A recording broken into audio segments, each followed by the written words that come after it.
was my student. I trained her. You better get yourself an attorney. If you're arrested. There's not an if. I will be arrested. Told you it was a bad idea! He shot my roller off! Shit! Get back here!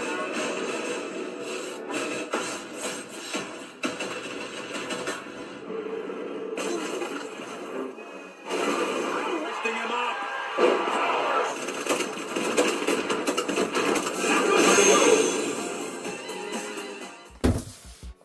What's up guys, today I've got my hands on the Blitzwolf BW-V8 LED video projector.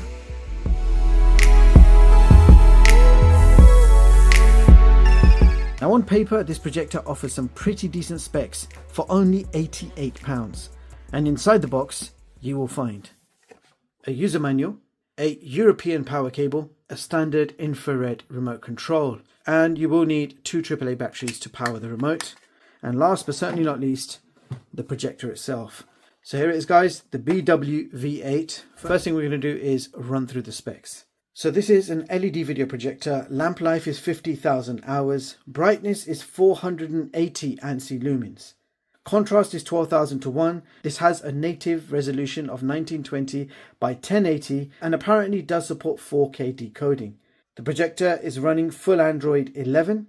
You have 5 GHz Wi-Fi, Bluetooth 4.2.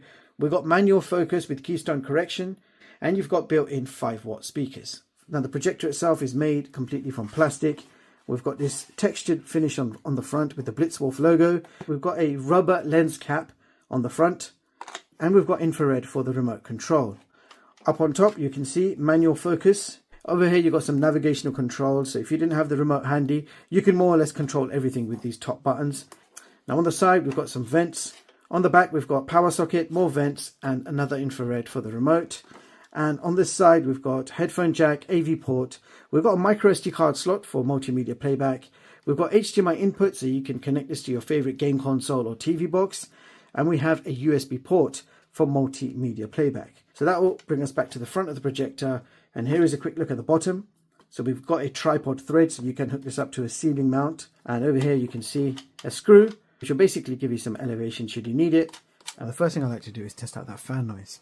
So standing right next to the projector, you can expect a fan noise of around 44 decibels. And if we move back 1 meter, the fan noise drops down to around 40 decibels. So we are around 3 meters away from the wall in front of us, and we're projecting just over 100 inches.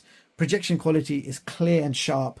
And we're projecting directly on a cream colored wallpaper, and so far everything looks very nice, especially considering this is a budget projector.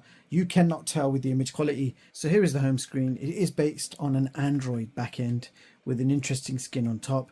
You've got shortcuts for Netflix, YouTube, Prime, Disney and DAZN, and we have some other apps here pre-installed. And if you go down, you'd see a whole bunch of videos, recommendations on what you can watch next. Now, the first thing I like to test with these smart projectors is screen mirroring. So first of all, let's test out Mirrorcast. So I got the Poco F5 Pro here. We're going to test out screen mirroring on it. You can see ADT3 has appeared, and any second now, our Android screen will be mirrored.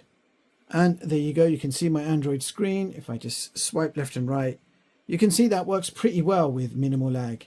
Okay, so now we're going to test out something called AirScreen, which is screen mirroring for your iOS devices. Swipe down on your iPhone, tap on screen mirroring. You will see the projector's name come up. It's ASADT3. Tap on it. Okay, so my iPhone screen has been mirrored. And you can see again, screen mirroring is working flawlessly, extremely well, nice and fast with minimal lag. Moving on to the next test, we're going to test out some USB drives. The drive has appeared. It's a 64GB SanDisk drive. This is a 1080p native projector. It can decode 4K.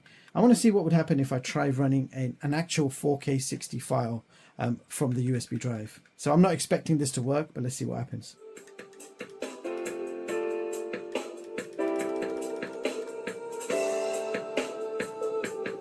So that file is actually a 4K HDR file sample. You can see the HDR didn't work at all.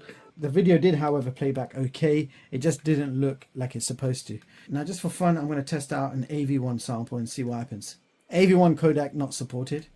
If we go back, test out a 1080p file. So it's a 1080p MP4 movie file. Let's see. This should work fine. So most of your 1080p files are going to work absolutely fine. Multimedia playback from the USB port. 4K worked as well, although HDR formats are not going to be supported. And it is a bit of a struggle with 4K. I don't recommend you trying to play back 4K on this. Stick with 1080p video files and you're good to go. So that should give you an idea of USB movie playback. Now let's go ahead and open up YouTube. And I can confirm maximum streaming quality supported on YouTube is 1080p 60. So let's see how it plays back.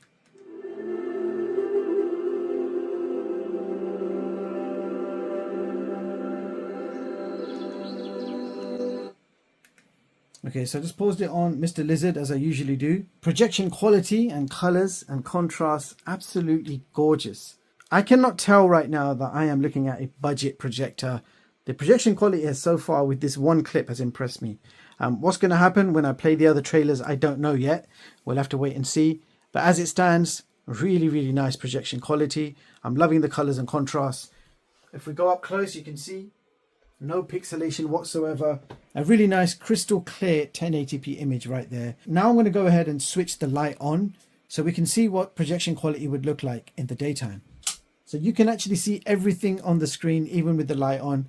So it looks like this projector is usable in the daytime, but realistically, if you really want to enjoy your projector, you need to switch that light off. Now let's go ahead and play a few more trailers.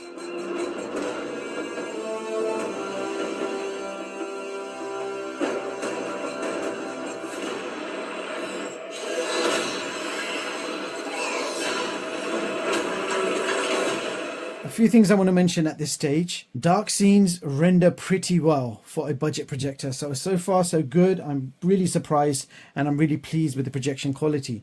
Remote control is very responsive. I don't have to aim it at the projector. I can just aim straight naturally and it works. So nice responsive infrared remote control. Speaker quality on the maximum volume, which is what we're listening to right now, it does distort. Just turn it down a few notches and the distortion is a lot less. Sound quality is not the best, but it is loud enough to use in a smallish size room. I have adopted 6 such children. I give you. Letting him walk to school? Is that a decision you regret? She was my student. I trained her. Let me be the one to bring her in. We have decided that the only course of action is for you both to work together. No. It's not how I work. This is not how I work. The Lego cups. Jane, hey, this is your father. Before you hang up, I'm in town. I've been arrested. Better get yourself an attorney. If you're arrested. There's not an if. I will be arrested. They're gonna see. Catherine's fate was to change the kingdom forever. Get back here!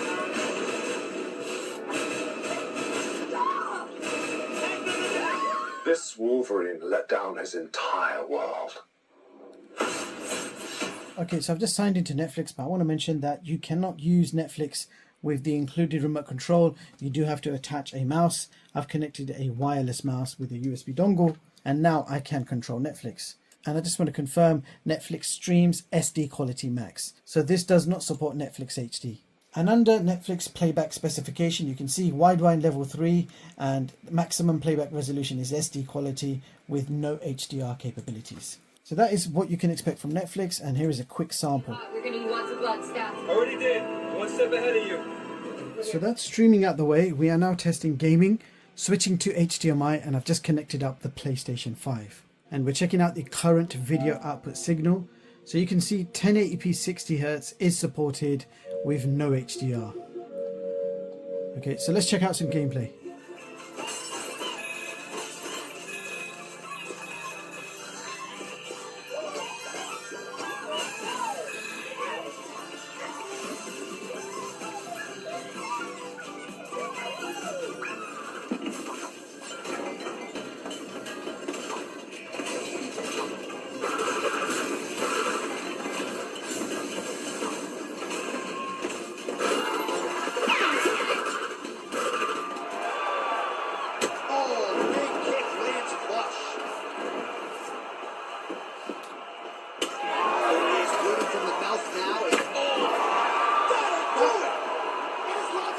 job with a huge knockout tonight.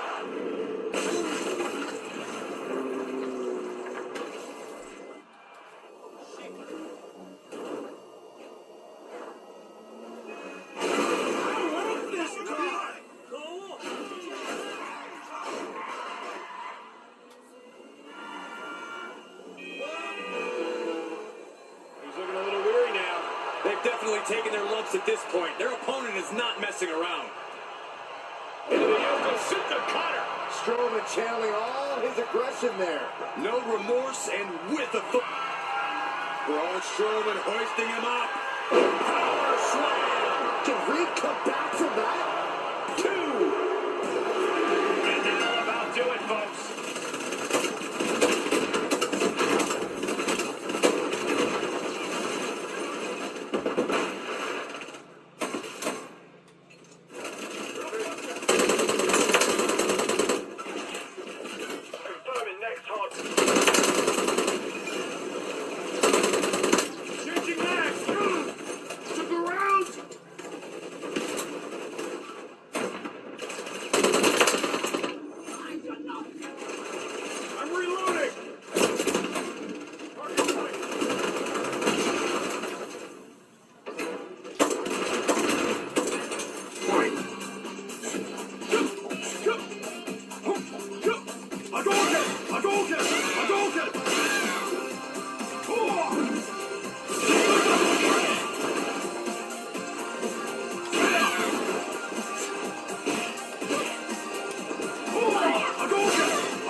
Now let's go to main system settings. Okay, first thing I want to confirm is this does support 5 gigahertz Wi-Fi. Now if we go back, we've got Bluetooth settings. So you can connect your Bluetooth devices, remote controls, or even connect your Bluetooth speakers so you have external sound. Projection settings, which is quite important. You've got projection method, then you've got 4-point keystone correction. So if I click on that, you can see you can manually adjust all 4 corners.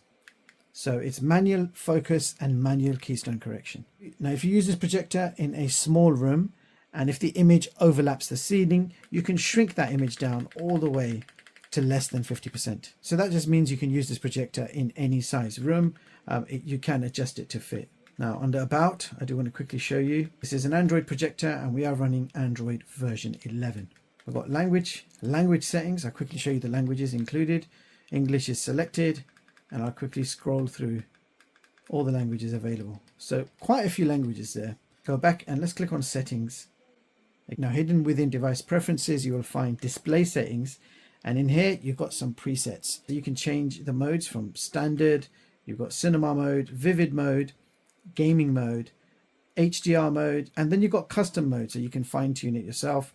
And then we're back to standard. And over here, you can fine tune things like backlight, contrast, brightness, sharpness, color, tint, etc. So extensive projection options for color, contrast, brightness, etc., which is definitely a good thing. Now back to the home screen, I just want to quickly show you the pages you have. So we've got home page that you've seen already. We've got a search page, and then you've got a separate app section. So you can see these are all the apps pre-installed for you on this box. And then you actually have a whole bunch of apps that you can download, giving you suggestions on what you can watch next. Same with music, and then you've got your settings. Overall, navigating and the OS is very smooth in operation. Everything does feel quite quick and nippy. So there you have it, guys. That was the Blitzwolf BW-V8. And here are my thoughts. Now, this type of projection quality and brightness for under £90 is unheard of. I'm not saying that this is the best projector I've ever used, but for the price, you're certainly getting your money's worth. Design is nice and compact, brightness is pretty decent with decent colors and contrast. You get Android 11, screen mirroring works great, remote control is responsive, and you can sideload all your favorite APKs. Now, all of that being said, I do need to mention that I don't think this is real 480 ANSI Lumens as specified on the main website, because on the back of the retail box, it actually says 280 ANSI Lumens, which is probably more realistic based on what I've just seen. Netflix is limited to SD quality and the projector does not support HDR. Fan noise is on the louder side and the speaker quality is quite poor. Now, to give you a better idea of what I think of this projector, Here is my top projector chart of 2024, letting you compare these specs, features and prices with all the others. And based on that, you can see I have ranked this projector at position 14 on this chart, and I've given this projector an overall rating of 3.9 out of 5. Now you can view all of my latest charts online at chickstech.com and read them at your leisure and completely free of charge. That's all for this video. If you want to see more of my latest and greatest unbiased tech reviews, hit the like button, sub to the channel and hit the bell icon. Thank you so much for watching, and I'll catch you all in the next one. Peace.